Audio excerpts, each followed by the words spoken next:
নমস্কার বন্ধুরা, কেমন আছেন? আশা করি সবাই ভালো আছেন। আমার চ্যানেলে আপনাদেরকে স্বাগত জানাই। আগামীকাল ঝড়ে কিন্তু প্রচুর আম পড়েছিল গাছের থেকে, কাঁচা আম। আর এই আমগুলো দিয়ে আমি এখন আচার তৈরি করবো। এই আমগুলো ঘরে রেখে দিলে কিন্তু পেকে যাবে, তারপর আচারটা কিন্তু অনেক ভালো লাগে, এই জন্য আচারটা বানিয়ে নেব। আর এখানে আমি বড় দেখে একটা আম নিয়েছি, একটা আমে কিন্তু আমি আচারটা তৈরি করব। আর এইভাবে ভালো করে ছোট ছোট করে কুচি কুচি করে কোরানি দিয়ে কুচিয়ে নিয়েছি।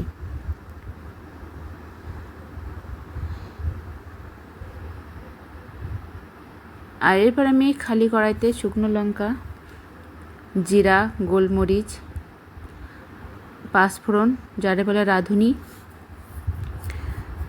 আর সবশেষে দিয়ে দেব সরিষা, দিয়ে ভালো করে ভেজে নেব। ভেজে কিন্তু এই মশলাগুলো গুঁড়া করে রেখে দেব। ততক্ষণে আমি আমের ভিতরে দিয়ে দিলাম হলুদ, লবণ, শুকনো লঙ্কার গুঁড়া দিয়ে একটু মেখে কিছুক্ষণ রেখে দেব।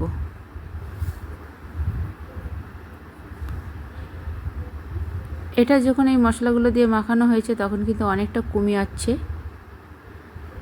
আর এই আমটা কিন্তু এমন একটা সময় যে আমটা কিন্তু না মিষ্টি না টক, এরকম একটা পরিস্থিতিতে আছে। এটা কিন্তু খেতে আরও ভালো লাগবে। এবার আমি খালি কড়াইতে দিয়ে দিলাম সরিষার তেল। সরিষার তেল দেওয়ার পরে আমি তাতে দিয়ে দেব পাঁচফোড়ন আর কয়টা শুকনো লঙ্কা। এরপরে আমি এগুলো ভালো করে ভেজে নেব, আর তেলটা কিন্তু ভালোভাবে গরম করে নেব।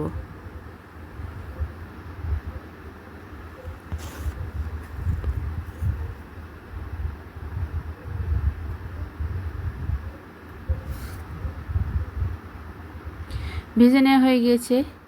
এরপরে আমি আমের ভিতরে এই তেলটা ঢেলে দেব।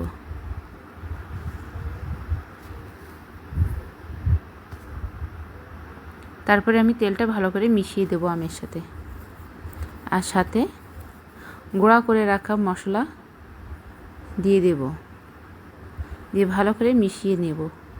এরপর আমি একটা কাচের পাত্রে এটা রেখে দেব। আর এটা কিন্তু অনেক দিন ভালো থাকবে, যেহেতু তেলটা একটু বেশি পরিমাণে দেওয়া পড়ছে। আর এটা খেতে দারুণ টেস্টি, আর এটা যত দিন যাবে তত কিন্তু খেতে আরও ভালো লাগবে। আর প্রায় দিন একটু রোদ্রে দিলে আরও অনেক দিন থেকে যাবে ভালোভাবে। কাঁচা আম ফুরিয়ে যাওয়ার আগে আচারটা আমরা কিন্তু সবাই বানিয়ে খেতে হবে।